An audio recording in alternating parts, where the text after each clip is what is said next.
Selamat datang di channel Pemuja Malam. Jangan lupa like, share, and subscribe ya. Terima kasih.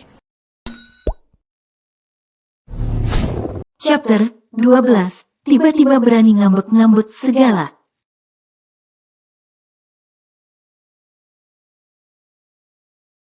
Aileen langsung paham. Maaf Tante Om, Bapak nggak Ibu, jadi sebenarnya saya yang keberatan.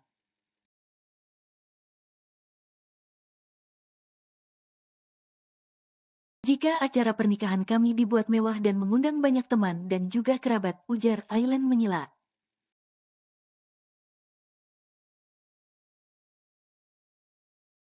Loh kenapa Nduk? Bukannya kamu pernah bilang sama ibu kalau kamu mau nikah pengen acaranya dibuat meriah ala-ala princess, Ibu Aileen memprotes.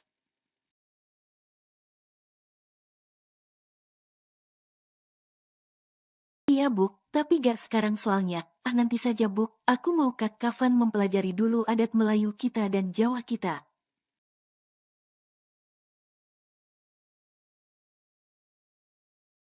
Baru nanti kita adain pesta besar-besaran dengan menggunakan 3 konsep budaya, makanya sekarang yang penting sah dulu Buk, alasan Aileen.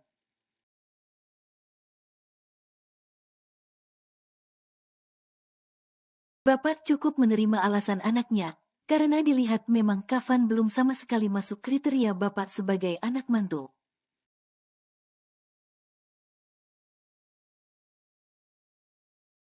Jadi biarlah acaranya dibuat sederhana dulu aja, yang penting mereka sah dan tidak menimbulkan fitnah di mata para tetangga.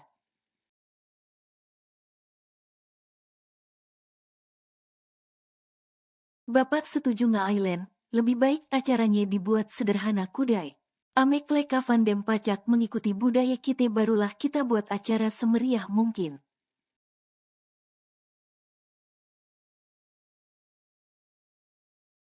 Terima kasih Om sudah setuju, sahut Kafan senang. Saya akan berusaha belajar adat budaya kalian dulu, saya janji akan belajar sungguh-sungguh.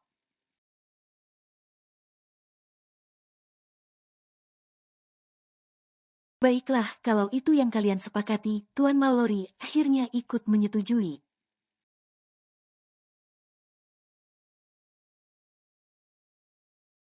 Lalu kapan acara pernikahan akan dilangsungkan? Minggu depan, Pah, sahut Kafan lagi.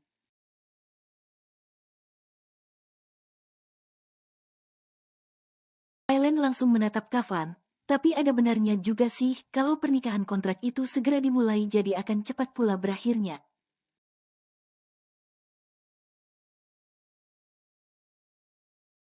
Supaya Aileen cepat-cepat terbebas dari perjanjian urusan dengan Kafan Mallory.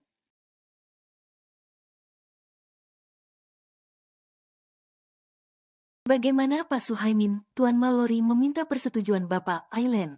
Boleh, sahut Pak Suhaimin sambil mengangguk-anggukan kepala.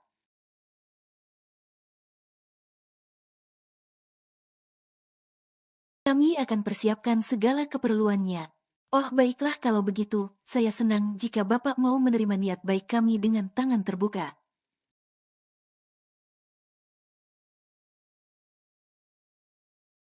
Sebentar lagi kita akan jadi besan, semoga terjalin dengan baik ya Pak.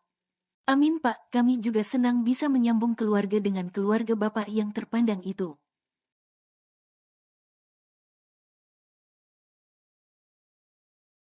Acara pertunangan berlangsung dengan lancar, mereka memang ingin mempercepat segala sesuatunya.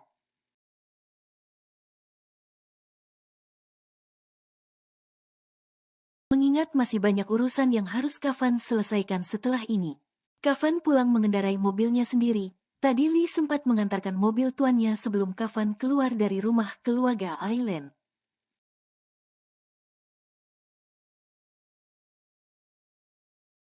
Telilit-telilit. Panggilan masuk berdering. Kafan melirik ponselnya, nama Guntur memanggilnya.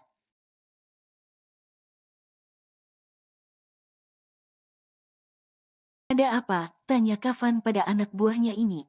Tuan, barang yang kita pesan dari luar negeri diblok oleh geng Mr. X. Saat ini kapal yang membawa barang kita sudah diambil alih mereka.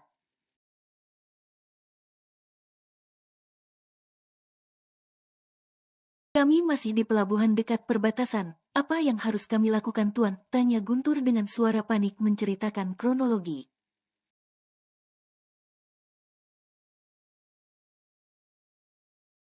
Cegat mereka, ambil lagi barang milik kita, jika mereka tidak bisa dengan cara baik-baik.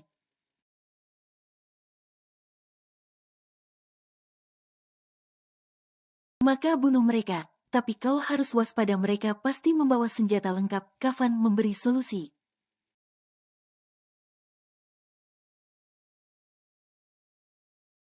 Baik Tuan, kami akan segera bertindak, balas Guntur patuh.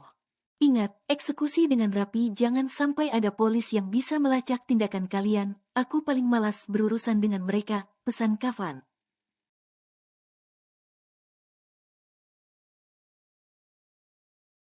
Baik Tuan, kami mengerti.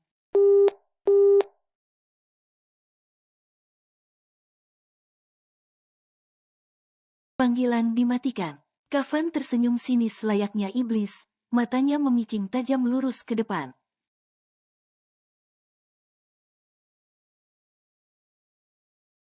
Mr. X, lagi-lagi kau selalu mencari masalah denganku, bahkan kau tampak seperti pengecut.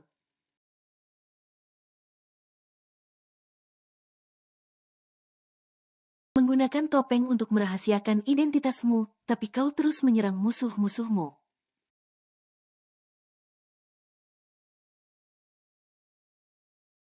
Kau cukup membuatku ketawa meremehkanmu. Kafan memarkirkan mobilnya ke sebuah tempat mewah mirip hotel berbintang. Ini adalah markas terbesarnya.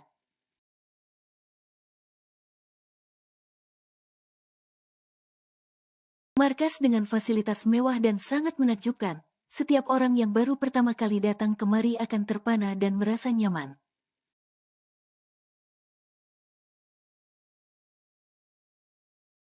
Tanpa mereka sadari, mereka sebenarnya masuk ke kandang macan lapar. Davin, apa kau sudah menemukan di mana Jovanka berada? Tanya Kafan begitu dia masuk ke ruangan mewah dan besar.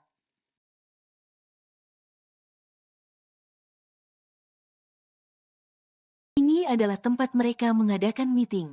Semua yang ada di ruangan itu langsung membungkuk hormat, menyambut kedatangan tuannya.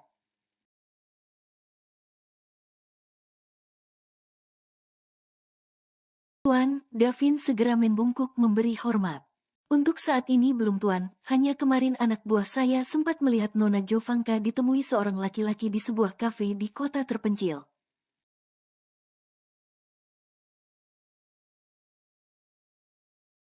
Namun saat anak buah saya membuntuti mereka, tiba-tiba anak buah saya diserang Tuan.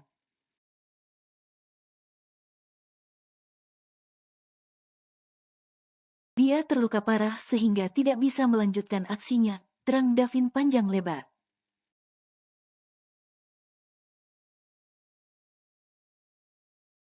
Kau tahu ciri-ciri lelaki itu? Tanya Kafan tajam. Sepertinya anggota dari klan Mr. X Tuan, sebab dia memiliki tato naga di tangannya, jelas Davin memperkirakan.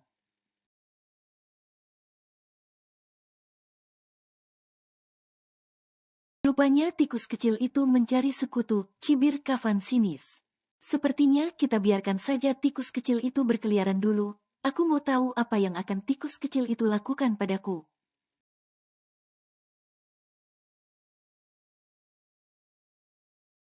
Apakah dia akan datang melalui lubang tikus dan menggerogoti kayu? Kita ikuti permainan mereka.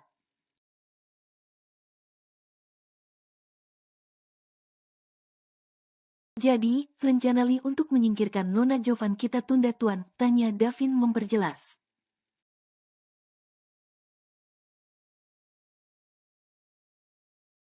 Iya, kau sampaikanlah padanya supaya satu tugasnya berkurang. Tapi tetap untuk memberi pelajaran keluarga Leticia harus segera dijalankan.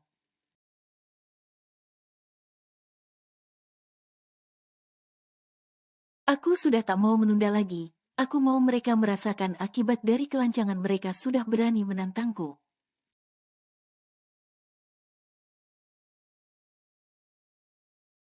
Suruh si lemot itu untuk segera menjalankan tugasnya, atau aku akan membuat botak kepalanya itu.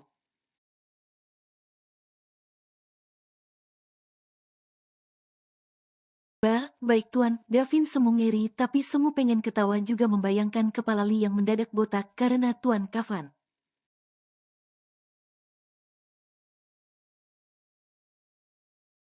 Wajah putih dan mata sipitnya pasti akan terlihat semakin lucu hahaha.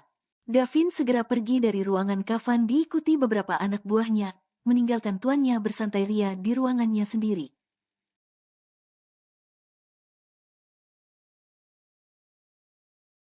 Kau lucu sekali, minggu depan aku akan segera menikah dengan gadis konyol itu.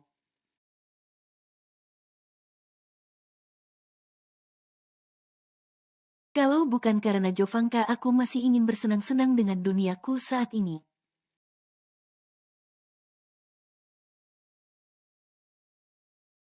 Aku tak perlu repot-repot membuat perjanjian nikah kontrak dengan gadis itu. Karena kedepannya nanti hanya akan menyulitkanku.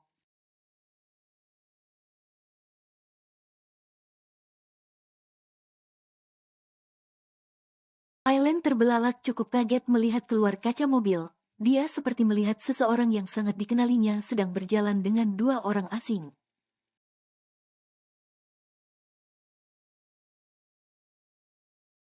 Stop dulu Tuan Stup, ucap Aileen menyuruh Kafan memberhentikan mobilnya. Saat ini mereka sedang pergi bersama untuk makan siang.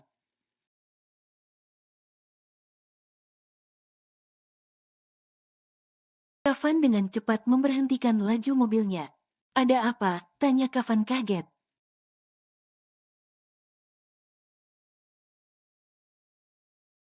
Tapi Aileen tak memperdulikan pertanyaan Kafan. Tatapan matanya tetap tajam menatap luar kaca memperhatikan seseorang yang sangat dikenalinya.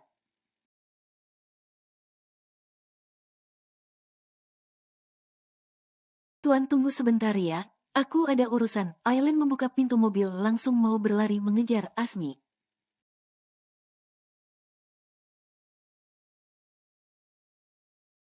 Tapi Kafan mencengkalnya.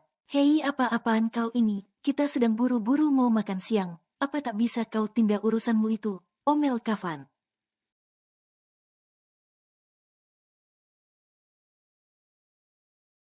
Tolong Tuan, kali ini gak bisa ditunda. Aku harus mengejarnya, Tuan keburu jauh.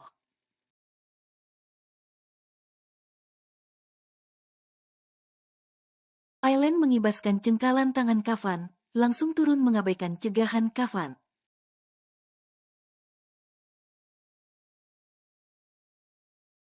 Hi, Sid, dasar gadis bodoh, umpat Kafan. Bisa-bisanya dia tak menuruti perintahku.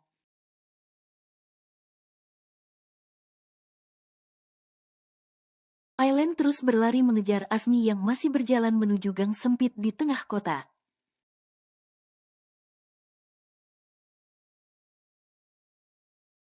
Asmi dan kedua laki-laki asing berjalan tanpa menoleh kiri kanan, sepertinya mereka sedang buru-buru ke suatu tempat.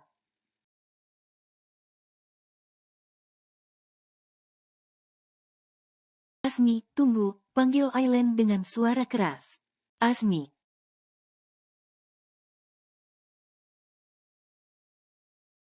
Asmi menoleh, terlihat Aileen sedang berlari tergopoh-gopoh mengejarnya.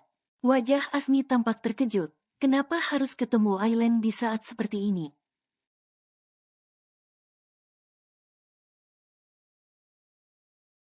Dia tak bisa menghindari Aileen lagi, gadis itu pasti akan meminta keterangan mengenai kejadian waktu itu.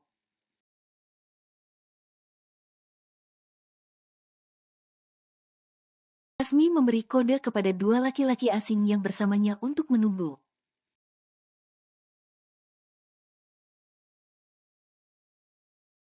Sedang dia langsung bergegas menghampiri Aileen agar tak bertemu langsung dengan dua laki-laki itu.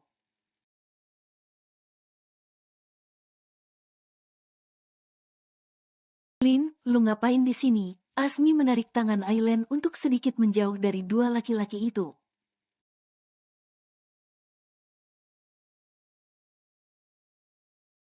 Ini jalan umum jadi siapa aja boleh di sini kan? Jawab Aileen ketus. Justru gue yang mau nanya sama lu ngapain di sini sama dua orang asing itu?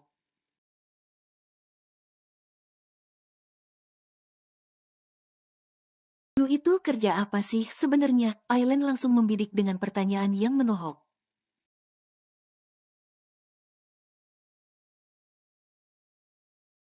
Kan lu udah dapat penjelasan dari Bang Marvin kan? Balas Asmi yang masih menutupi rahasia sebenarnya.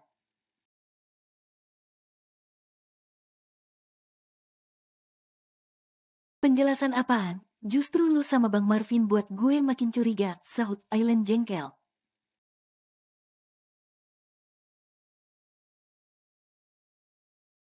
Ingat jangan bertindak konyol cuman buat dapetin yang namanya uang. Sedari kecil bapak lu selalu ngajarin kita buat berbuat baik.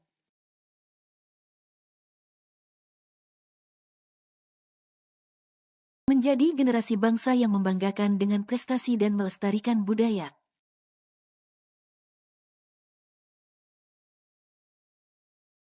Gue tahu itu, dan apa yang gue lakuin sekarang adalah untuk memperbaiki kehidupan gue dan masa depan.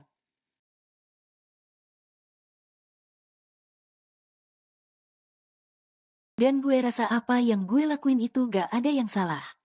Gue hanya ngasih pelajaran sama orang-orang munafik yang bertopeng baik demi menutupi kebusukannya, balas Asmi.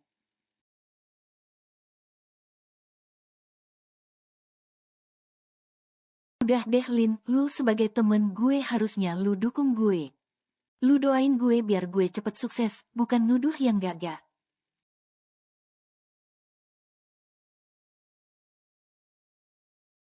Makanya kasih gue penjelasan yang jelas biar gue gak curiga. Tiba-tiba dua laki-laki yang bersama Asmi datang menghampiri mereka.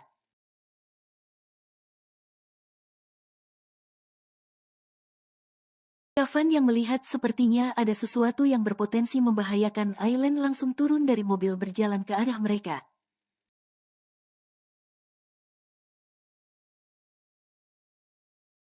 Asmi mengisyaratkan tangannya untuk tenang. Dia temanku, aku bisa menyelesaikannya sendiri, ujar Asmi kepada dua laki-laki itu.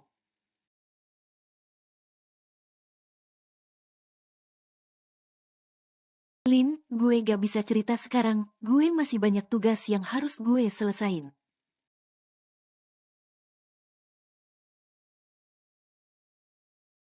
Lu percaya sama gue gak bakalan bertindak aneh-aneh seperti yang lu pikirin.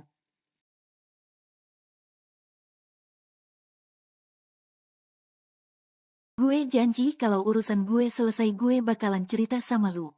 Tugas apa? Kenapa lu bareng orang asing-asing yang sangar kayak preman ini?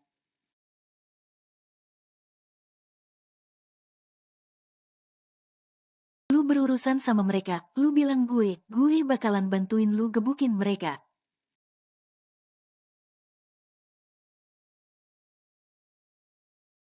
Mereka, kata-kata Asmi terpotong saat melihat Kafan berada di belakang Aileen.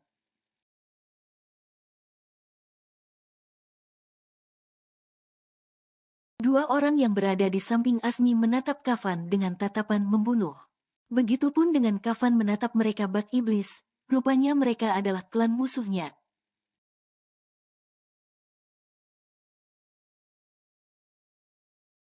Mereka temanku, lanjut Asmi pelan. Ayo, dua laki-laki itu menarik tangan Asmi membawanya pergi. Ketua klan mafia musuh berada di hadapan mereka.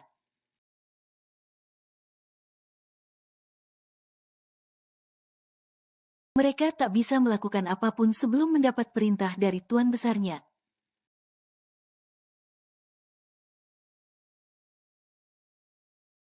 Karena tugas mereka datang kemari untuk suatu urusan lain.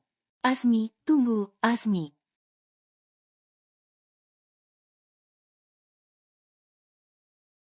Kafan memegang pundak Aileen lembut, lalu membawa Aileen kembali ke mobilnya. Tuan tunggu, Aileen memberhentikan langkahnya.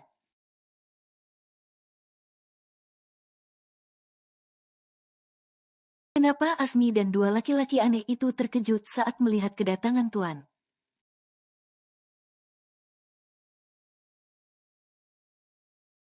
Apa Tuan ada hubungannya dengan mereka? Tanya Aileen curiga. Kafan diam, rupanya Aileen adalah gadis pintar yang cukup jeli membaca situasi.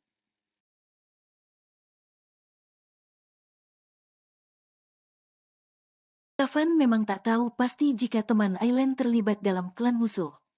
Tetapi demi menjaga rahasia besarnya dari semua orang, dia juga harus menjaga rahasia musuh.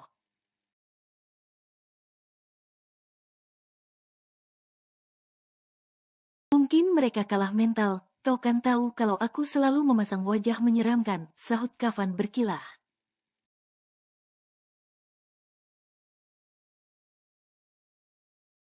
Ellen pikir masuk akal juga apa yang dijelaskan Kafan. Memang muka Tuan Kafan kan sangat serem-serem menyebalkan, mungkin mereka kalah mental.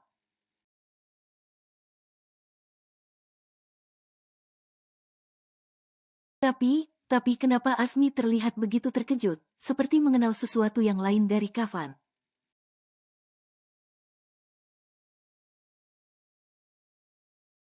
Sudah ayo, aku tak bisa menunda makan siangku lagi, perutku sudah sangat lapar.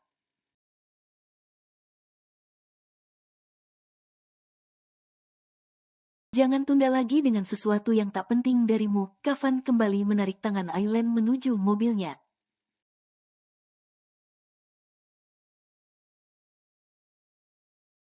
Dari kejauhan Jovanka sudah memperhatikan yang mereka lakukan.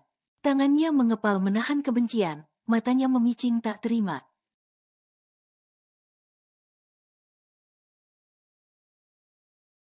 Brengsek, rupanya benar, gadis kampungan itu yang berhasil membuat Kafan berpaling dariku.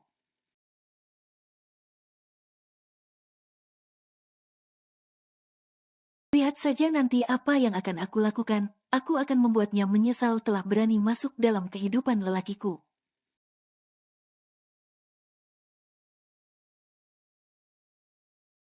Dasar perempuan jala, umpat Jovanka marah, hatinya benar-benar terbakar dendam melihat Aileen bersama Kafan.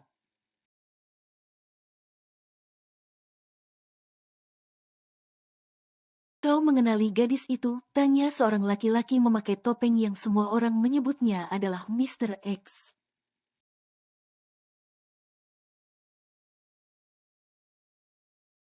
Asmi dan dua lelaki itu sudah berada di sebuah ruangan mewah tempat yang mereka tuju.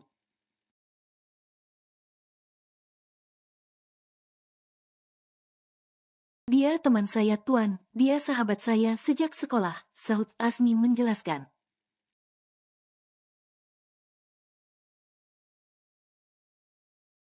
Tapi sebaiknya kau harus berhati-hati dengan gadis itu, kau tahu siapa laki-laki yang bersamanya itu, tanya Mr. X memberi peringatan.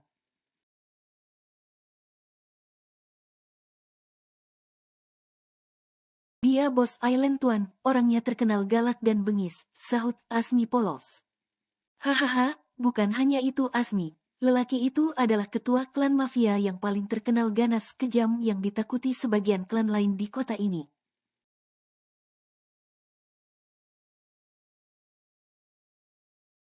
Sekaligus dia adalah musuh terbesar kita, jelas Mr. X. Seketika membuat Asmi terbelalak kaget, dia tak menyangka jika Aileen berdekatan dengan ketua mafia yang sangat berbahaya.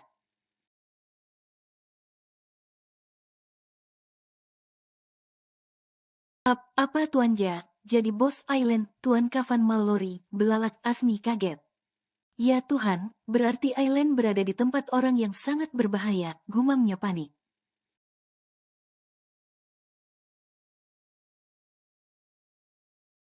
Yah, tapi ingat Asmi, tak perlu kau bongkar juga siapa Kafan itu pada Aileen.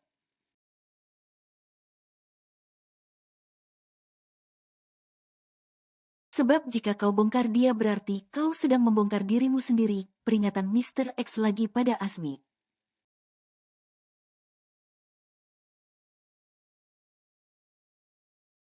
Iya Tuan saya mengerti. Setidaknya gue harus ngasih tahu Aileen supaya berhati-hati sama laki-laki itu. Apalagi Aileen bersama musuh Mr. X, apakah nantinya Aileen akan ditargetkan juga?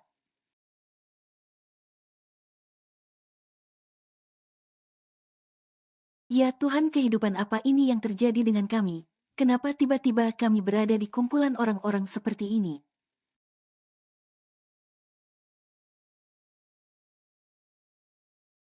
Batin Asmi makin panik memikirkan Aileen dan keadaannya. Mr. X segera keluar dari hadapan mereka dan pergi.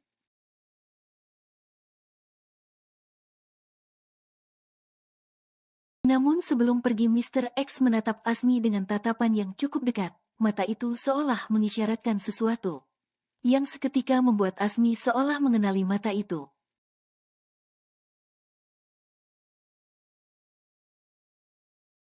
Mata itu.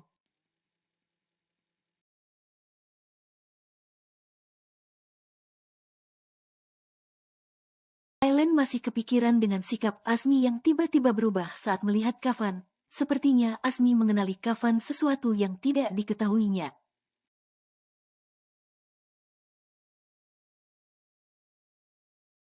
Saking fokusnya kepikiran soal kejadian tadi, Aileen sampai melamun hanya mengaduk-aduk makanannya tanpa memakan sedikit pun.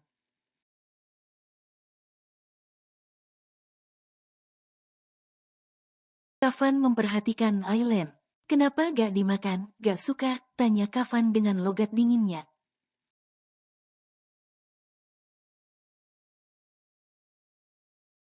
Aileen menatap Kafan sambil menghela nafas panjang. Tuan saya masih kepikiran Asmi, kenapa ya tuan dia kok kayak kaget gitu ngeliat tuan datang.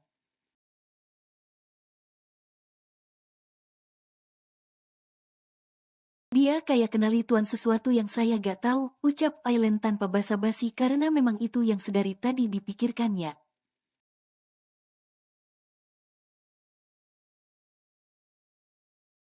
Kafan memasang wajah datar tanpa ekspresi. Sudah ku katakan bukan, mungkin dia mengenaliku, bukankah aku terbiasa masuk di pemberitaan maupun majalah, terang Kafan.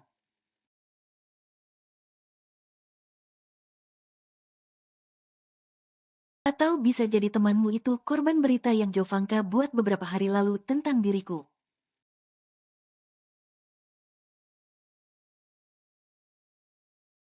Ah iya bisa jadi begitu tuan, seketika Aileen seperti mendapat pencerahan. Dia pasti kaget tuh ngeliat tuan tiba-tiba datang nyamperin saya.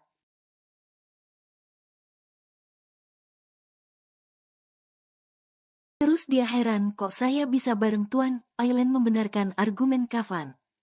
Yang membuat Kafan merasa aman sambil menaikkan alisnya santai.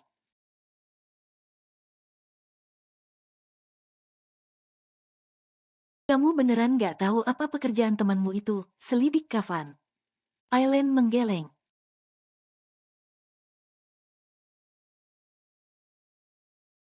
Dia cuman bilang tugas, aku gak tahu tugas apa, dan Bang Marvin yang mengajaknya pun cuman bilang kalau Asmi kerja di bagian bisnis ekspor-impor.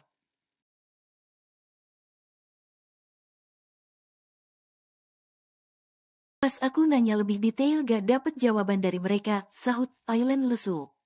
Tapi kok saya curiga ya tuan, sejak saya ketemu Asmi di gudang kosong sama Roger saya jadi makin curiga.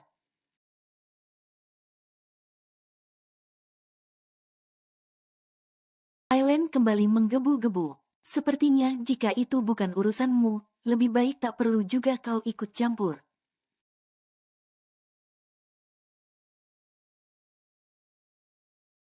Tapi dia temanku tuan, aku berteman dengannya dari SMP, itu bukan waktu sebentar, bantah Aileen.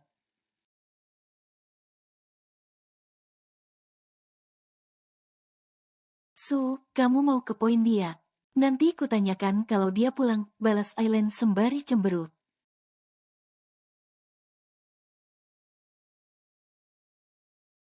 Oh ya Tuan Roger di mana ya kok sejak hari itu dia gak kelihatan lagi? Pertanyaan Aileen membuat Kafan kaget dan terbatuk.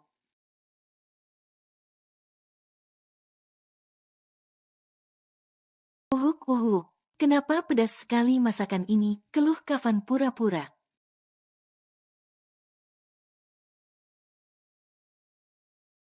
Mengalihkan perhatian Aileen supaya tak curiga dengan kekagetannya. Aneh, perasaan makannya dari tadi kenapa baru ngeluh pedas, itu juga udah mau habis, protes Aileen ngedumel.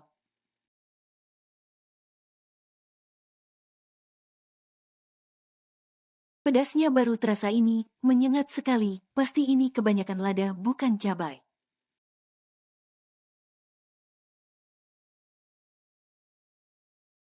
Oh ya, kamu nanya apa tadi?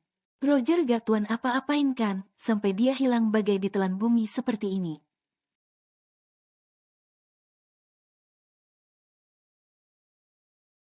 Kenapa kau Bia berpikiran seperti itu?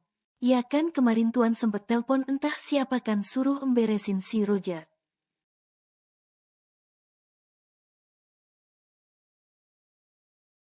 Ah sial, rupanya gadis ini selain cerdas daya ingatnya cukup tajam. Aku harus lebih berhati-hati di depan dia, gumam Kafan dalam hati.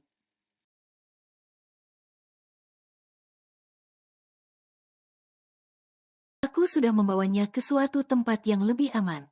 Supaya dia tak lagi menjadi pengkhianat dan musuh dalam selimut. Di sana dia akan lebih baik, sahut Kafan yang tak lagi mendapat pertanyaan dari Aileen.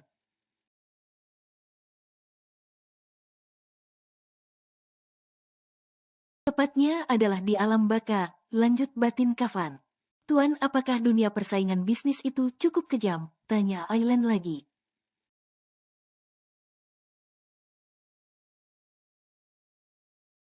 Kenapa kau berpikir seperti itu? Lagi-lagi Kafan memancing balik pertanyaan Aileen.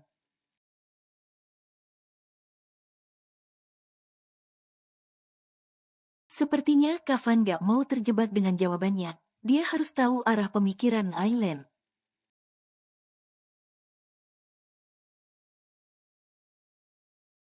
Buktinya, pembisnis yang sudah hebat dan terkenal pasti punya banyak bodyguard, anak buah.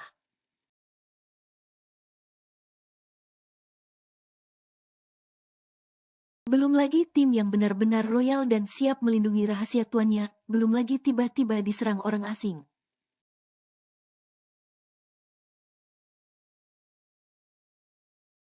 Banyak pengkhianat dan lain sebagainya, contohnya kayak tuan ini. Apa seserem itu jadi pembisnis?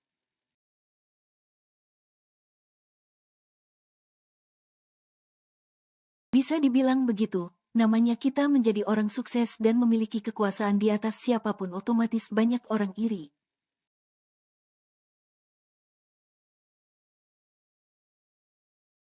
Ada yang ingin menyaingi, ada yang tak suka dengan keberhasilan kita, ataupun ada orang yang tak terima merasa ditindas.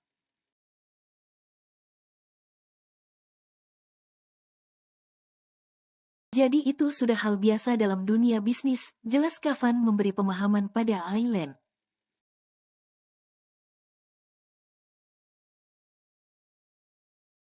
Pantesan, dulu di dusun Bapak ada pengusaha restoran lesehan yang lumayan maju, ramai dan terkenal.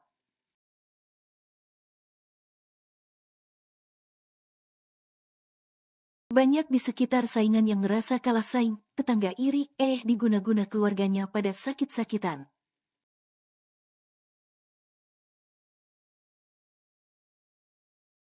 Di tempat usahanya dikasih kaya semacam guna-guna juga biar sepi. Malah difitnah katanya dia punya tumbal penglarus dan pesugihan, cerita Aileen dengan polos.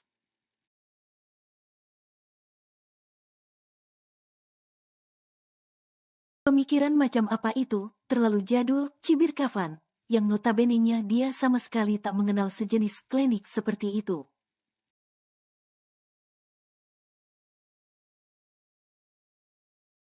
Ah sudahlah tuan memang susah ngomong sama orang yang sok ke barat-baratan.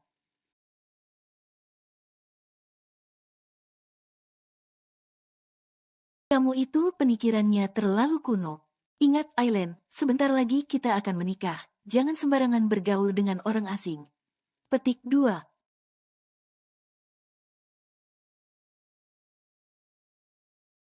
Kafan kembali mengingatkan Aileen, Doi makin was-was jika Asmi teman Aileen berada di klan musuh.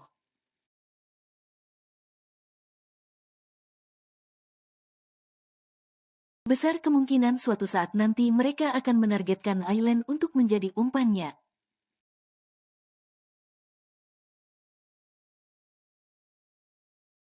Berhati-hatilah dengan temanmu itu, jangan pernah percaya apapun yang diucapkannya.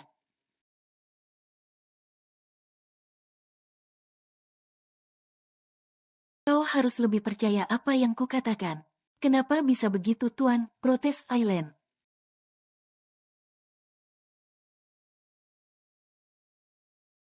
Aku dan Asmi kenal sudah lama, bahkan kami selalu sama-sama, sedangkan kenal tuan hanya baru kemarin.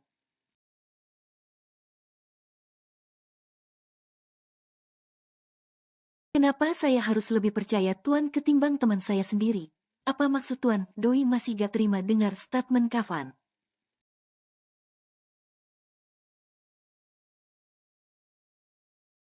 Turuti saja apa yang kusuruh, jangan membantah. Aku gak mau, untuk yang satu ini aku gak mau sebelum Tuan menjelaskan padaku alasan yang masuk akal, bantah Aileen.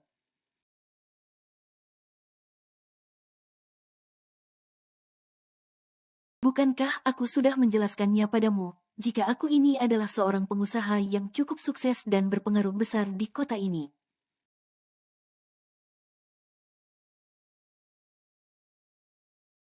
Tentu sainganku banyak bukan, aku hanya takut jika mereka menggunakan kamu untuk membuatku lengah.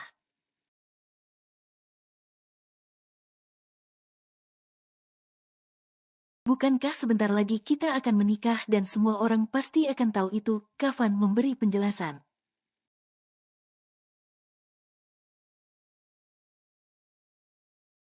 Lalu apa hubungannya dengan Asmi?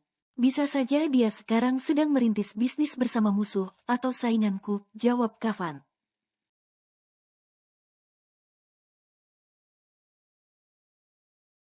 Gak masuk akal, bantah Highland lagi. Bukankah Tuan minta kalau pernikahan kita ini gak mau diekspos media?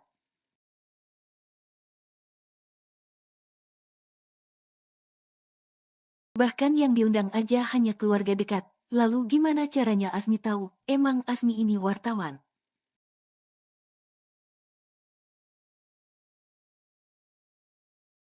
Benar-benar kritis gadis ini, gerutu Kafan dalam hati. Dengar, kau hanya harus menuruti apa yang kusuruh tanpa membantah, termasuk soal temanmu itu.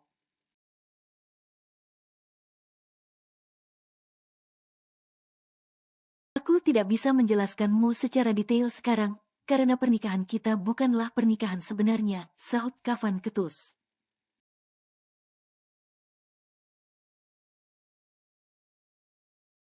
Nyit, ada rasa ngilu saat Kafan mengatakan pernikahan mereka bukanlah pernikahan sebenarnya.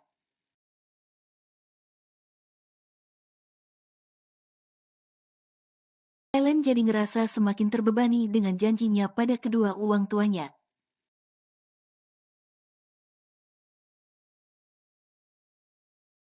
Rasanya gak sanggup jika Aileen tiba-tiba pulang dan mengatakan berpisah dengan Kafan.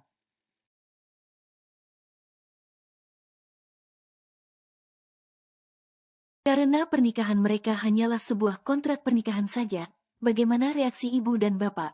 Mereka pasti kecewa.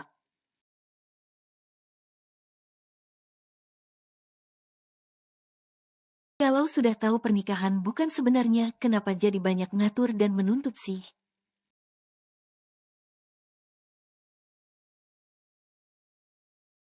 Harusnya aku masih punya hal dan kebebasan untuk melakukan apa yang ku mau dong.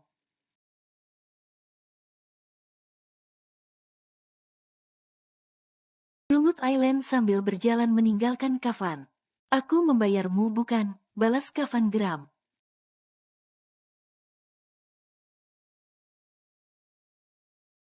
Aileen tak menggubrisnya lagi. Makin sakit aja dibilang pernikahan ini terjadi karena sebuah bayaran.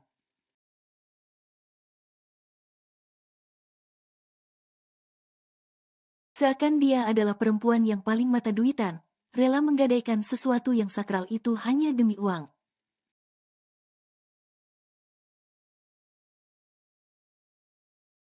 Kafan segera berlari mengejar Aileen, setelah meninggalkan beberapa lembar uang di meja makannya.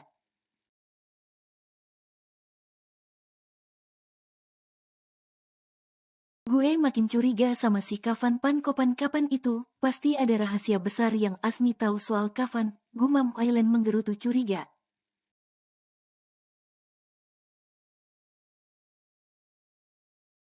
Ayo masuk, Kafan menarik tangan Aileen masuk ke mobilnya. Karena udah jengkel Aileen menepis tangan Kafan, menolak ajakannya.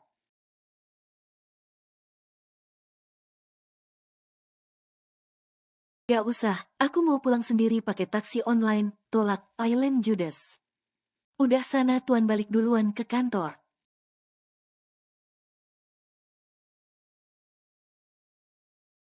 Kenapa kau marah padaku? Siapa yang marah sih? Orang aku mau pulang naik taksi, gak boleh juga dibilang melanggar perjanjian lagi.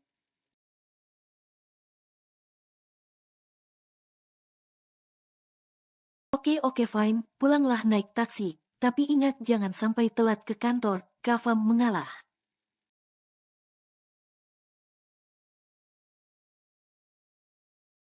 Aileen hanya melirik malas dengan wajah yang ditekuk kesal. Moodnya tiba-tiba jelek gegara ucapan Kavan.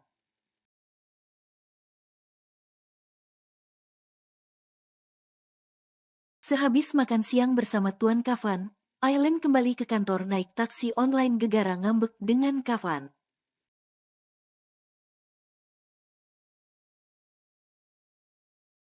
Doi juga bingung kenapa tiba-tiba berani ngambek-ngambek segala sama Tuan berdarah dingin itu.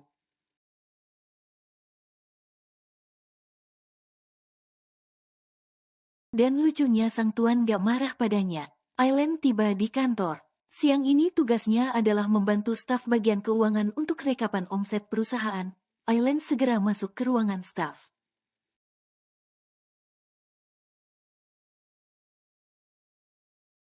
Pandangan Aileen tertuju pada seorang laki-laki memakai pakaian OB yang sedang menyapu di sekitaran ruangan asisten Lee.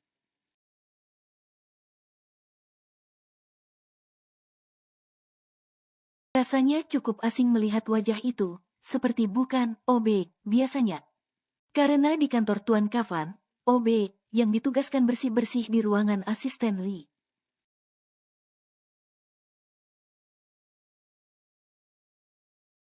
Staf keuangan hanyalah 2 OB yang sudah dipercayakan sedari dulu, sedangkan ruangan CEO sekarang menjadi tugasnya.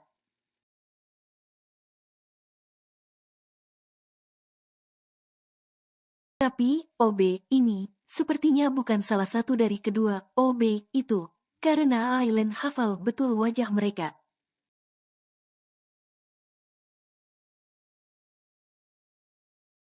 Aileen mengamatinya dengan teliti. Dilihat dari gerak-geriknya laki-laki ini cukup mencurigakan.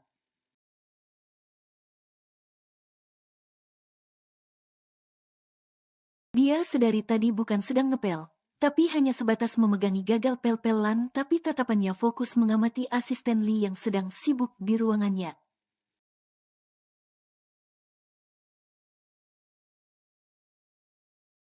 Sorry mau nanya, itu OB baru? Tanya Aileen pelan pada karyawan yang baru saja keluar dari ruang staf keuangan mengantar berkas.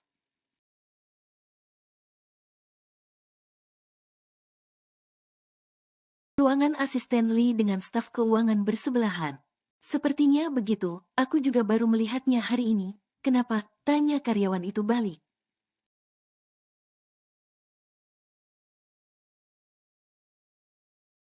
Kagak ape-ape, heran aja gue baru lihat soalnya, sahut Aileen. Mungkin, OB, baru. Ya sudah saya permisi mau melanjutkan tugas.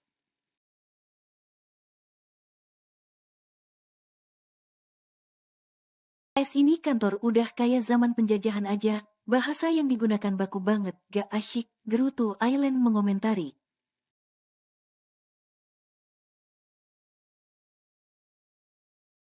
Memang salah satu kebiasaan di perusahaan The Cakra Group adalah berbicara menggunakan bahasa formal dan baku.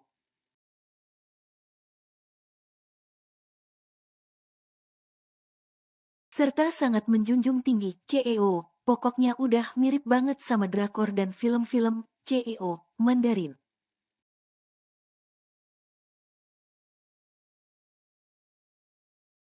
Aileen kembali fokus menatap laki-laki berseragam, OB, itu. Dari tadi dia tetap diam dengan gaya mau ngepel tapi gak ada satupun lantai yang dibersihinnya.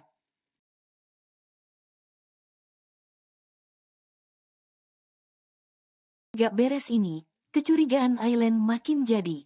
Aileen berjalan mendekatinya, pura-pura jadi orang baru dan mau nanya ruangan staf administrasi.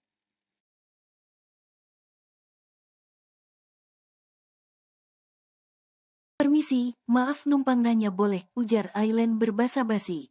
Laki-laki itu langsung menoleh, seketika wajahnya langsung menegang terlihat panik saat melihat wajah Aileen.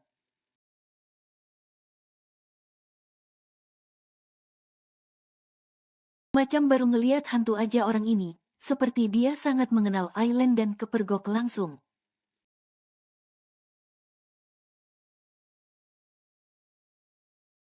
Maaf kenapa tegang gitu mas, mules apa? Tanya Aileen sok blon. Enggak, ngak-ngek laki-laki ini saking gugupnya dipergoki Aileen.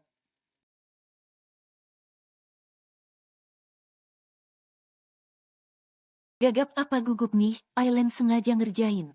Uhuk.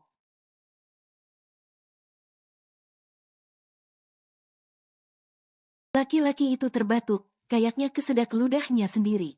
Yah bengek, baru mau nanya, cibir Aileen lagi.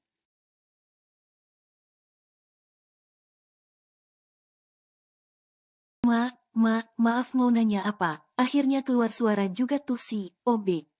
Gue kan karyawan baru di sini, gue belum tahu nih ruangan staf admin ada di mana ya, tanya Aileen.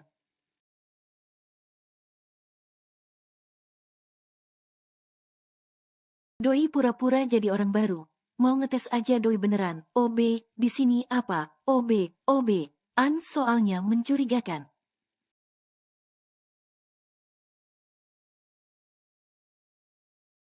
Laki-laki itu kembali diam, malah berkeringat. Mirip orang mules ditahan karena sedang kena omel bos. Menyiksa.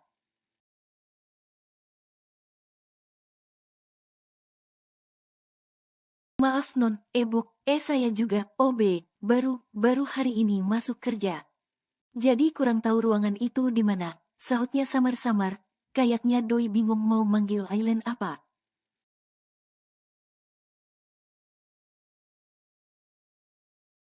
Makin mencurigakan nih. Pertama dia bukan OB, yang biasanya mendapat kepercayaan untuk bertugas membersihkan ruangan asisten Lee maupun staf keuangan.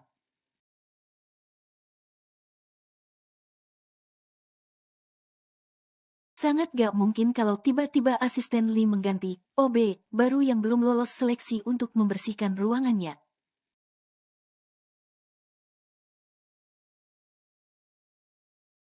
Meskipun hanya sekedar bersih-bersih, tapi emang peraturan di sini seperti itu.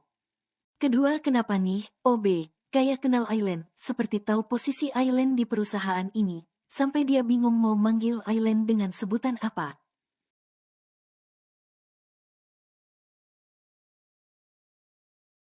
Bukankah dia baru hari ini masuk kerja? OB, yang mencurigakan, gumam Aileen berkesimpulan.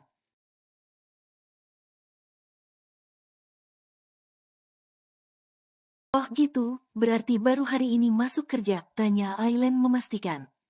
Iya, sahutnya sesingkat mungkin.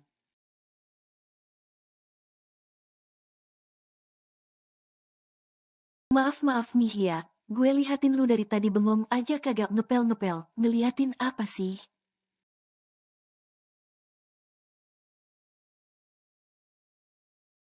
Aileen mendongakkan kepalanya mengintip di celah pintu asisten Lee yang terbuka sedikit.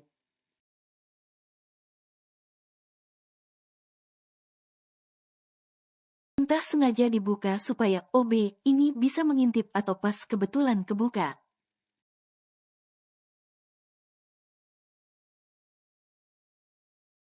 Wah lu ngintipin pak asisten, naksir lu sama dia. Aileen sengaja berbicara dengan suara keras supaya asisten Lee mendengarnya.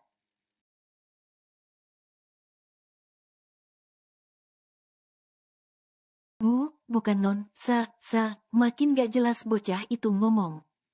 Lu kayak pembantu gue aja manggil gue non, biasanya di kantor panggil buk atau pak. Aileen kembali menyudutkan laki-laki itu.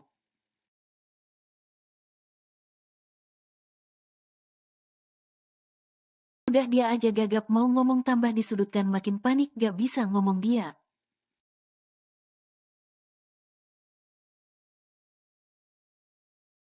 Mendengar kegaduhan asisten Lee keluar.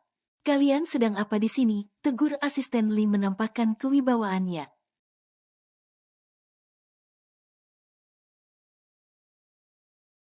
Permisi selamat siang tuan maaf saya mau bertanya ruangan staf administrasi.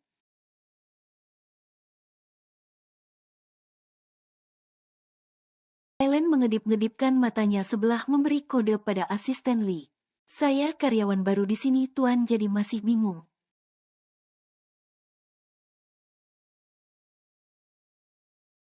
Asisten Lee yang paham dengan kode Island langsung menanggapi sandiwara Island.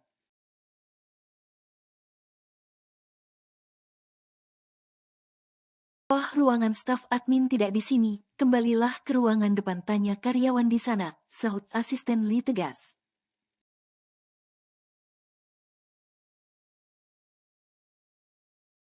Dan kamu siapa? Tunjuk asisten Lee pada si OB. Maaf asisten Lee, saya, OB, baru di sini. Saya sedang membersihkan lantai di sekitar sini, tapi nona ini menuduh saya mengintip, Tuan.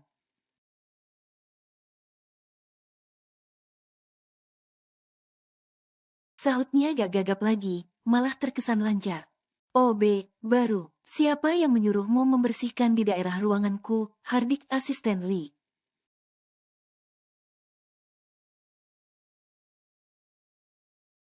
Tatapannya bagaikan elang, memicing tajam penuh kewaspadaan. Saya hanya disuruh dari orang-orang di ruangan OB. Saya gak tahu aturan di perusahaan ini seperti apa.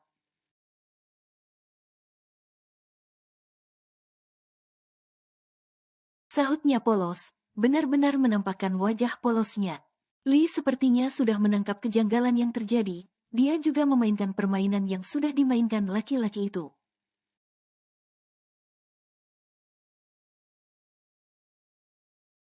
Oh baiklah, kau boleh kembali ke tempatmu atau bisa bersih-bersih di tempat lain.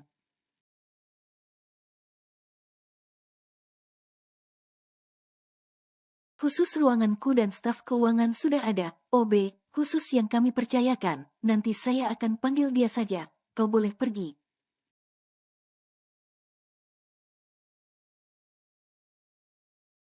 Ucap asisten Lee bijak, sengaja agar si pemain terus merasa aman dengan permainannya.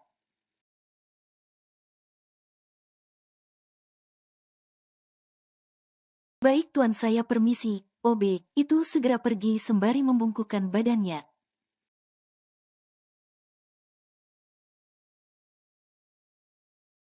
Aileen mengangkat jempolnya memberi pujian pada asisten Lee. Gak sia-sia memang dia menjadi orang kepercayaan Tuan Kavan.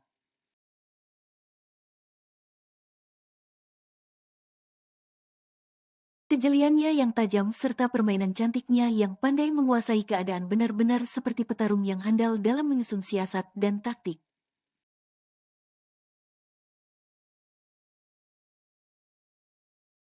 Kau juga hebat, Nona Aileen. Kalau kau tak memberiku kode, aku tidak tahu apa yang sedang dia cari di sini, puji Lee pada Aileen.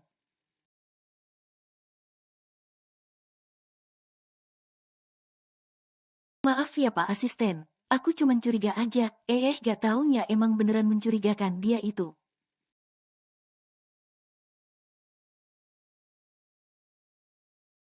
Untung Pak Asisten cepet paham sama kode-kodeku, balas Aileen. Berapa kali kukatakan jangan panggil saya Pak Asisten, omel Lee jengkel.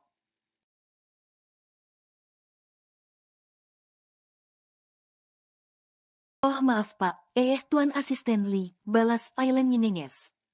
Sepertinya ada mata-mata yang dikirimkan lagi, sayangnya dia salah masuk.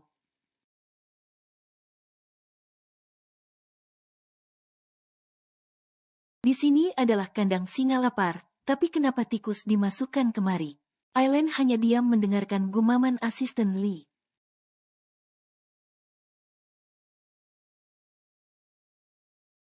Dia malah makin penasaran, apakah persaingan bisnis sengeri itu sampai harus ada mata-mata yang dimasukkan di pihak fighter?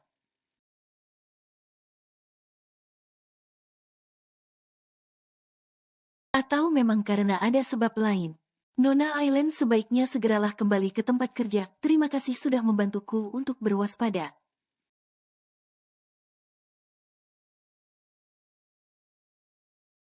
Sisanya biar kami yang mengurusnya, ujar asisten Lee dengan gaya bahasa seprofesional mungkin.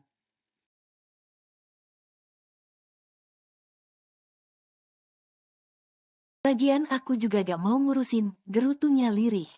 Baiklah asisten Lee, saya permisi.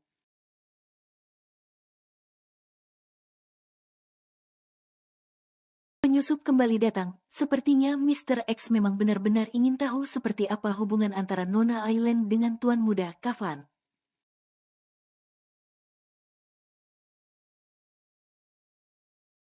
Buktinya laki-laki itu terkejut dan sampai bingung untuk memanggil Aileen, gumam asisten Lee menyimpulkan kecurigaannya.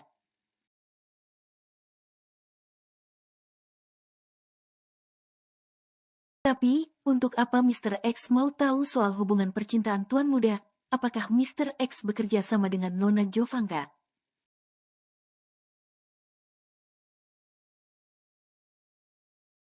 Asisten Lee segera mengecek OB baru yang cukup mencurigakan itu. Dia buru-buru ke ruang HR untuk menanyakan berkas identitas karyawan baru itu.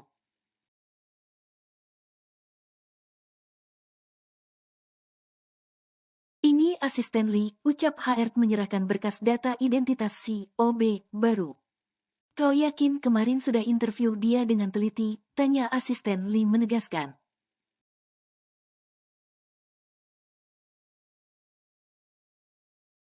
Sudah asisten Lee, saya sudah interview dia dengan baik, dan karena menurut saya cukup mumpuni makanya saya menerimanya sebagai OB di sini.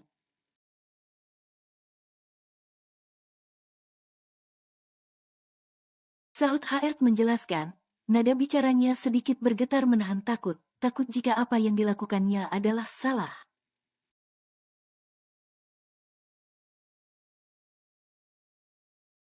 Baiklah, aku akan mengeceknya sendiri, sahut Lee sambil pergi dari ruangan HR.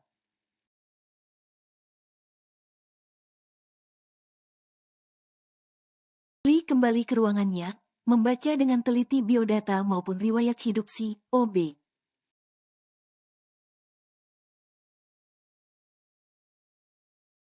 Nama Henry Kusnadi nama yang cukup kampungan, gumam Lee teliti. Dia berasal dari daerah Jawa rupanya, sepertinya data diri dari dia tidak ada yang mencurigakan.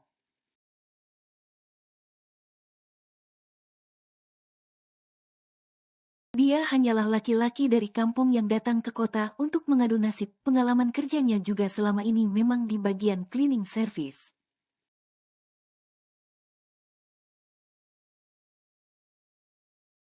Tetapi mengapa aku merasa ada yang mencurigakan dari gerak-geriknya? Kenapa aku merasa dia ada di sini karena ada suatu maksud?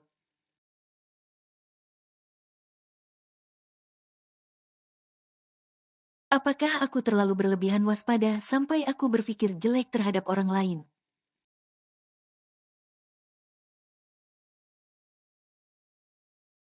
Lee terus membaca berulang kali data dari OB itu, tidak ada satupun yang mencurigakan.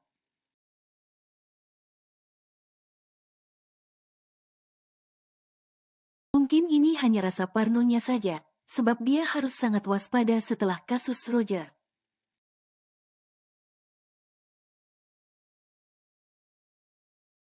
Aku harus memastikan ke bagian office boy, kenapa OB, yang biasa bertugas membersihkan ruanganku tidak ada.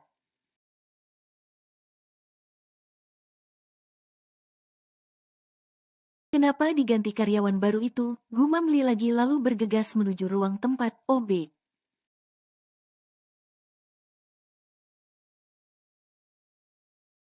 Rasa curiganya harus cepat mendapat jawaban. Dia tak ingin sampai telat menyadari suatu bahaya.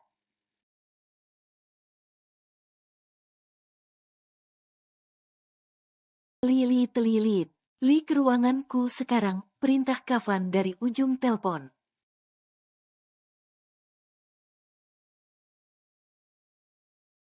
Baik tuan, sahut Lee patuh.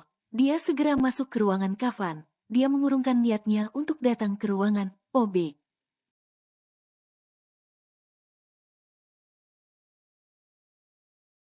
Tuannya sudah memanggil, Lee harus sigap untuk mendapat tugas-tugas selanjutnya.